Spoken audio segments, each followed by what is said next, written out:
మీరుని చాలా పాటలు రాసి ఉంటారు, చాలా పాడుంటారు. మీకు గుర్తింపు తెచ్చిన పాట ఏంది? మీరు రాసిన దాంట్లో, మీరు పాడిన దాంట్లో మీకు ఈ పాటతోని మీకు గుర్తింపు వచ్చింది అనేది ఉంటుంది కదా, ఒకటి టర్నింగ్ పాయింట్ ఉంటుంది కదా. సో ఆ పర్టికులర్గా ఆ పాట ఏమైనా ఉందా?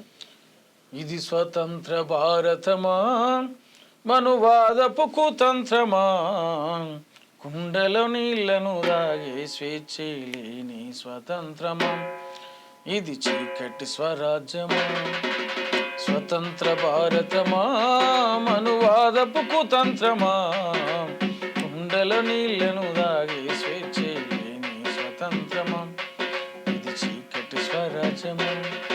ఇది ఎవడు రాసిన ధర్మం, ఇది ఎవడు గీసిన కర్మం, ఇది విషమును జిమ్మే సర్పం, అదే మనువు గాని ఆ ధర్మం. మనిషిని మనిషిగా చూడని మానవ మృగాలు ఏలే రాజ్యం. ఇది స్వతంత్ర భారతమా మనువాదపు కుతంత్రమా, కుండల నీళ్లను రాగే స్వేచ్ఛ లేని స్వతంత్రమా, ఇది చీకటి స్వతంత్రమా.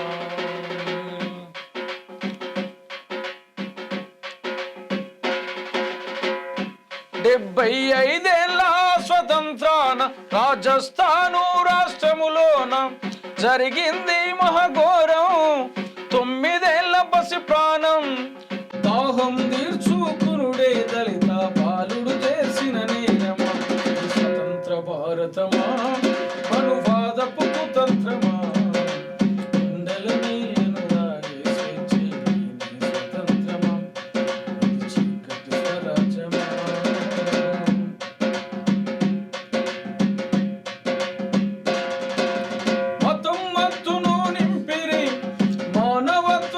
మానవత్వమును చంపిరి, కులము కుల్లును వెంచిరి, కష్ట జీవుల ప్రేమను తుంచిరి. ఈ నిచ్చెన మెట్ల వ్యవస్థలో అనగారిన బతుకుల అవస్థలు. ఇది స్వతంత్ర భారతమా మనువాదపు కుతంత్రమా, కుండల నీళ్లను దాగే స్వేచ్ఛ లేని స్వతంత్రమా, ఇది చీకటి స్వరాజ్యమా. 3 రంగుల జెండను 3 ముక్కలుగాను చేసిరి, భారతమ్మ గుండెల్లో నా గుణపాలెన్నో దించిరి. ఇది స్వతంత్ర భారతమా మనువాదపు కుతంత్రమా, కుండల నీళ్లను దాగే స్వేచ్ఛ లేని స్వతంత్రమా, ఇది చీకటి స్వరాజ్యమా. స్వేచ్ఛకు గోరిగట్టిరని ఉంటుంది ఎండింగ్. అయితే ఒక చిన్న ఘటన మనం చెప్పొచ్చు. ఈ భారతదేశంలో అత్యంత బాధపడ్డటువంటి అంశం అది. రాజస్థాన్ రాష్ట్రంలో ఒక స్కూల్లో 9 సంవత్సరాల పిల్లగాడు కుండల నీళ్ళు తాగుతుంది కొట్టావు స్కూల్లో.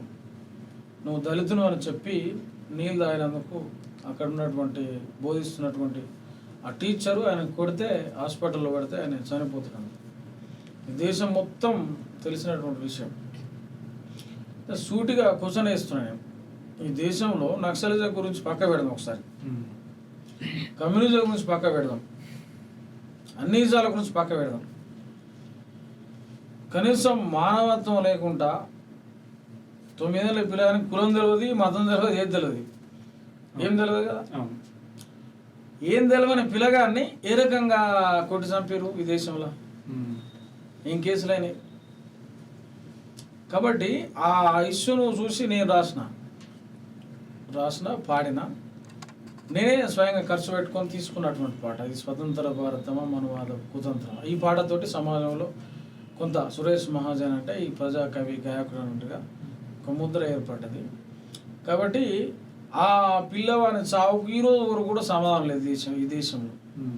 పరిపాలిస్తున్నటువంటి బీజేపీ పరిపాలనలో జరిగింది ఈ ఘటన. మరి ఈరోజు భారత మాతకు జై అని చెప్పే బీజేపీ పరిపాలకులు దానికి సమాధానం చెప్పగలుగుతారా? తన తల్లికి సమాధానం చెప్పగలుగుతారా?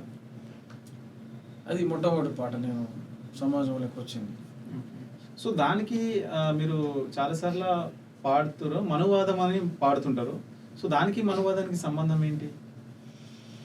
దానికి మనువాదానికి సంబంధం ఏంటంటే, ఈ కులాలను సృష్టించింది ఎవరు, మతాన్ని సృష్టించింది ఎవరు, కలిసి ఉన్నట్టు నువ్వు మనిషివే నేను మనిషినే ఓకే.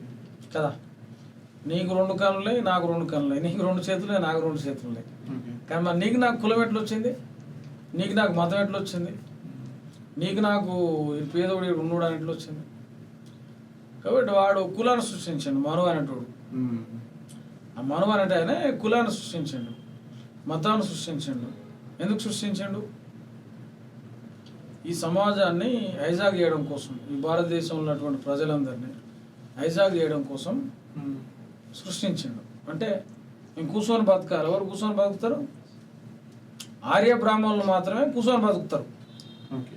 క్షత్రియులు మాత్రమే రాజ్యాన్ని పరిపాలిస్తారు, వైశ్యులు మాత్రమే వ్యాపారం చేస్తాడు. కానీ బీసీ, ఎస్సీ, ఎస్టీ, మైనార్టీ, అగ్ర వర్ణంలో ఉండబడే పేదలు వీళ్ళందరూ ఒకడు కలుగిస్తాడు, ఒక ఆయన కలుగిస్తాడు, ఒక ఆయన బండ కొడతాడు, ఒక ఆయన చెప్పులు కుడతాడు, ఒక ఆయన బట్టలు ఇస్తాడు, ఒక ఆయన బట్టలు ఉతుకుతాడు, ఒక ఆయన బొందలు తీస్తాడు, ఒక ఆయన చేపలు పడతాడు, ఒక ఆయన వ్యవసాయం చేస్తాడు, ఒక ఆయన ఇంకేదో కటింగ్ చేస్తాడు, ఇంకేదో పని చేస్తాడు. కానీ పని చేయనిది ఎవరు?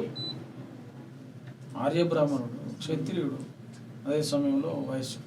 వాడు కూర్చుని మీద ఉంటాడు. అది నిచ్చెన మెట్ల వ్యవస్థ. 4 వర్ణాలను ఏర్పాటు చేశారు. ఒకటి బ్రాహ్మణ, క్షత్రియ, వైశ్య, శూద్ర, అంటే బీసీ, ఎస్సీ, ఎస్టీ, మైనార్టీ పేదలు. ఎందుకు నిచ్చెన మెట్ల వ్యవస్థ ఏర్పాటు చేశారు?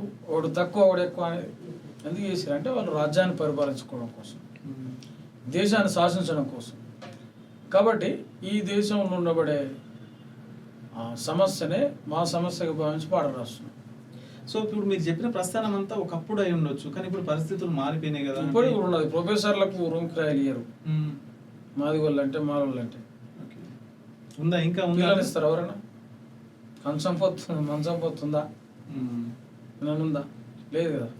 కంచం పొత్తు ఉండొచ్చు ప్లాస్టిక్ ప్లేట్లలో, కానీ మంచం పొత్తు అసలే లేదు. చంపేస్తారు కదా ప్రేమిస్తే కుక్కలు. మొన్న జరిగింది కదా ఘటన. ఇప్పుడు ఉన్నది కులం పేరు మీద అనేక మందిని చంపేశారు, ప్రేమిస్తే చంపేశారు, వారు స్వేచ్ఛగా తిరిగితే చంపేశారు, చదువుకుంటే చంపేశారు, చంపేస్తారు అట్లా.